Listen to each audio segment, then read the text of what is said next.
I want to talk about something simple but rare.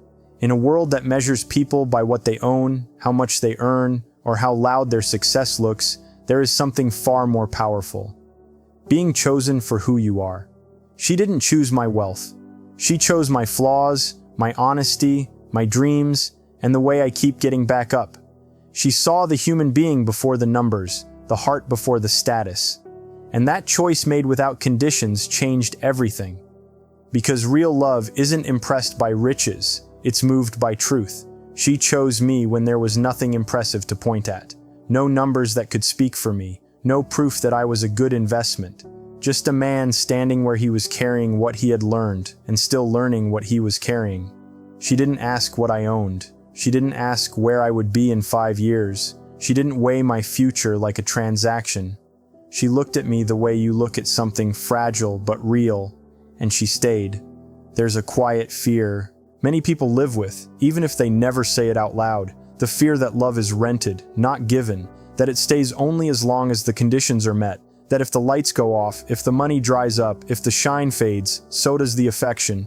I carried that fear longer than I realized. It shows up in small ways, in the need to prove, in the urge to over-explain, in the habit of apologizing for taking up space. I thought love needed reasons, and reasons needed results. She didn't arrive like a solution. She arrived like a pause, like someone saying, you don't have to perform right now. You don't have to be impressive, just be honest.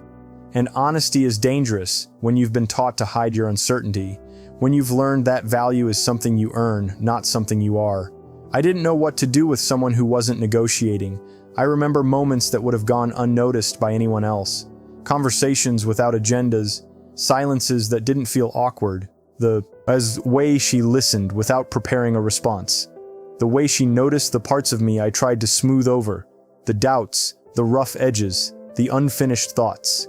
She didn't try to turn them into strengths. She let them exist. That kind of acceptance doesn't make noise. It doesn't announce itself, but it stays with you. There's a difference between being admired and being understood. Admiration can disappear the moment you fail. Understanding grows when you do. I had been admired before for effort, for ambition, for potential. But understanding felt new. Understanding felt like being allowed to rest without being replaced, like being chosen in a room where there were no trophies on the wall. We don't talk enough about how exhausting it is to feel like you're only as good as your last success. How that pressure turns love into a performance. You start thinking in terms of worth instead of connection. You start believing that if you stop moving forward, you'll be left behind. She didn't treat me like a project. She didn't talk about me like I was unfinished. She talked to me like I was already enough to stand next to. When people choose wealth, they choose certainty, or at least the illusion of it. Numbers feel safe, status feels solid. They give you something to point at when things get uncomfortable. But people change, markets change, bodies age, the ground moves. Choosing a person means choosing uncertainty. It means choosing something that can't be guaranteed. And she did that with her eyes open. I think about that often, about how brave it is to choose someone without knowing where the road leads. To choose character over comfort. To choose presence over promise. It's easy to love a future, it's harder to love a now. She loved the now. The version of me that was still figuring things out. The version that didn't always have answers. The version that sometimes needed time instead of applause. That kind of love changes how you see yourself. Not overnight, slowly. It makes you question the stories you've been telling yourself. The ones about not being enough yet, about needing to arrive somewhere before you deserve to be chosen. When someone sees you without calculating your return, it forces you to ask who you are when there's nothing to prove. I started paying attention to smaller things. The way I spoke, the way I listened, the way I treated my own failures. I stopped rushing to explain myself. I stopped filling silence with achievements. I learned that presence is more valuable than presentation, that being real is heavier than being impressive, that trust is built in moments where there's nothing to gain. She never asked me to be more than I was, but somehow being with her made me want to be better. Not richer, not louder, just more honest, more patient, more grounded. There's a difference between ambition fueled by fear and growth inspired by love. One drains you, the other steadies you. She gave me a place to stand, not a finish line to chase.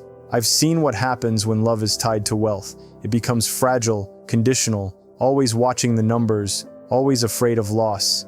When money enters the room first, it speaks louder than truth. But when two people meet without ledgers, without expectations written in ink, something else takes the lead. Respect, curiosity, care. She saw how I treated people who could do nothing for me. She noticed how I handled disappointment, how I spoke when I was tired. Those things don't show up on resumes. They don't increase market value, but they tell you who someone is when the lights go out, and she paid attention. I didn't realize how much I had been shrinking myself until I didn't have to anymore. Until I didn't feel the need to justify my pace, to defend my choices, to explain why I wasn't further along. Love like that doesn't rush you. It doesn't push you toward a version of yourself that looks better on paper. It walks beside you at the speed you can actually sustain. There's a quiet dignity in being chosen for your heart, for your intent, for the way you show up even when no one is watching. It reminds you that your value isn't something you accumulate, it's something you live, and living it takes courage, especially in a world that keeps score. I don't say this to romanticize struggle or dismiss ambition. Growth matters, effort matters, but they matter more when they're not used as entry fees for love, when they're choices, not requirements. She didn't fall in love with a destination. She fell in love with a direction, and sometimes that direction paused, sometimes it circled back, sometimes it stood still. What she gave me wasn't security in the financial sense. It was something quieter and stronger. The freedom to be human without being disqualified. The freedom to fail without being abandoned. The freedom to succeed without being reduced to the success. That kind of freedom doesn't make you careless. It makes you careful with others. I learned that real love doesn't ask what you have. It asks how you are. It listens to the answer. It stays long enough to understand it. It doesn't confuse worth with wealth or confuse stability with stillness. It knows that people are not assets and relationships are not portfolios. Being chosen like that doesn't inflate your ego. It humbles you. It makes you aware of how rare it is, how easily it could have gone another way, how many people never experience it because they're too busy proving instead of being. It teaches you to protect it, to show up with the same honesty you were given. She chose me on ordinary days, days without good news, days without progress, days where nothing impressive happened, and those days added up. They became the foundation, not flashy, not loud, just solid enough to stand on. I carry that with me in how I move through the world, and how I treat people whose names I'll never know, and how I measure success now. Not by what I can show, but by what I can sustain. Not by how much I earn, but by how much I can give without keeping score. And if there's one thing I've learned from being chosen without conditions, it's that love like that doesn't rescue you from life. It sits with you in it. It doesn't promise ease. It offers honesty. It doesn't erase fear. It gives you someone who doesn't run when fear shows up. She chose me, not my wealth. And in doing so, she reminded me that the most valuable things are often the least visible, the things you feel before you can name them, the things that stay when everything measurable starts to fall away, the things that ask you to be present even when you don't know what comes next, even when the future isn't impressive, even when all you can offer is who you are in that moment, standing there without guarantees, without armor, still willing to be seen. She never asked what I could give her in return. That was the first thing that unsettled me, not in a bad way, but in the way silence unsettles someone who's used to noise. I was used to conversations that subtly drifted toward value, toward outcomes, toward what this could become if everything went right with her. The conversation stayed where we were, no projections, no math, just two people existing in the same moment without trying to turn it into leverage. Love without calculation feels unfamiliar when you've lived in a world that keeps score, where effort is currency and affection often follows achievement. You start to believe that everything has a price, even closeness, that love is something you earn by being useful, impressive, or successful enough to justify your place. I didn't realize how deeply I believed that until I met someone who didn't operate that way. She didn't measure me against a future version of myself. She didn't ask me to sell her a vision. There was no silent checklist, no hidden expectations waiting to be fulfilled. She wasn't investing in who I might become if circumstances were kind. She was choosing who I already was, even if circumstances stayed complicated. That kind of choice doesn't come with guarantees, and she knew that there's a vulnerability in loving without calculation that most people avoid. It means letting go of control. It means accepting that outcomes can't be managed the way numbers can. When you choose someone for their resources, you can predict certain comforts. When you choose someone for their heart, you accept uncertainty. And uncertainty scares people who have been taught that safety comes from accumulation. I noticed how she showed up in moments where there was nothing to gain. When I was quiet, when I was unsure, when I didn't have good news to share. Those moments reveal more than celebrations ever do. Anyone can be present when things are going well. Staying when things are ordinary or heavy or unresolved takes a different kind of strength. She didn't romanticize struggle. She didn't pretend hardship was noble or poetic. She just didn't disappear because of it. She didn't look for exits when things felt slow. She understood that life moves in seasons, not straight lines, that people aren't always productive, that worth doesn't evaporate when progress pauses. I had been in relationships where love felt like a negotiation, where affection increased when results did, where support came with reminders. It makes you hyper-aware of your performance. You start managing perception instead of building connection. You choose words carefully. You hide weakness. You keep parts of yourself locked away because they don't contribute to the image. With her, there was nothing to manage, nothing to pitch. I didn't have to make myself look better than I felt. I didn't have to translate my emotions into something more palatable. I could say I was tired and not be seen as unmotivated. I could admit fear without being labeled unstable. That space allowed honesty to breathe.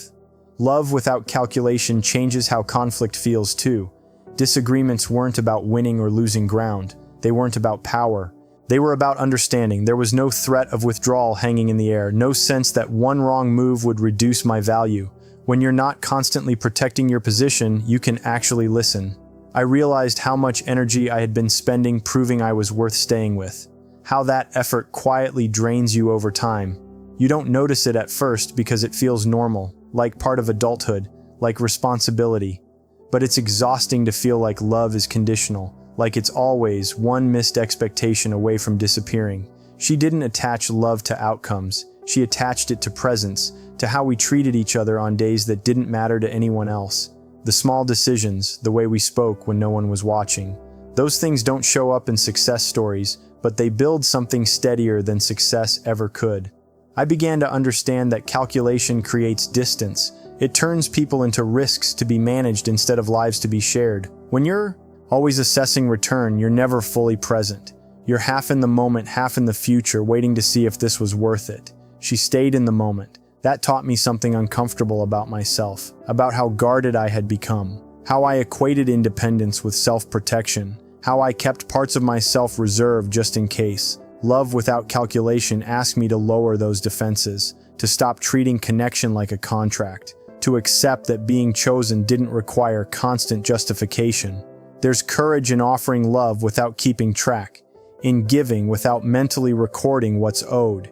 It doesn't mean being careless or naive. It means trusting your judgment enough to choose someone without needing guarantees. It means understanding that some things lose their meaning the moment you try to control them. I watched how she gave attention fully, without multitasking, without scanning for something better. That kind of attention is rare because it costs something. It costs ego. It costs impatience. It costs the need to optimize every interaction, but it creates safety.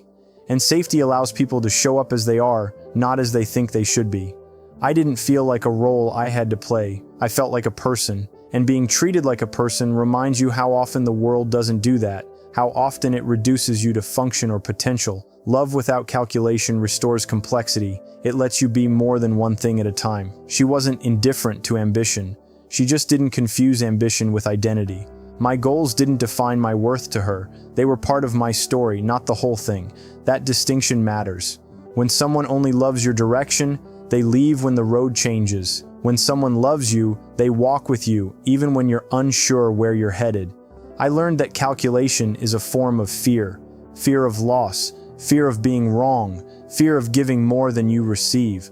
Love without calculation doesn't eliminate those fears, but it doesn't let them lead.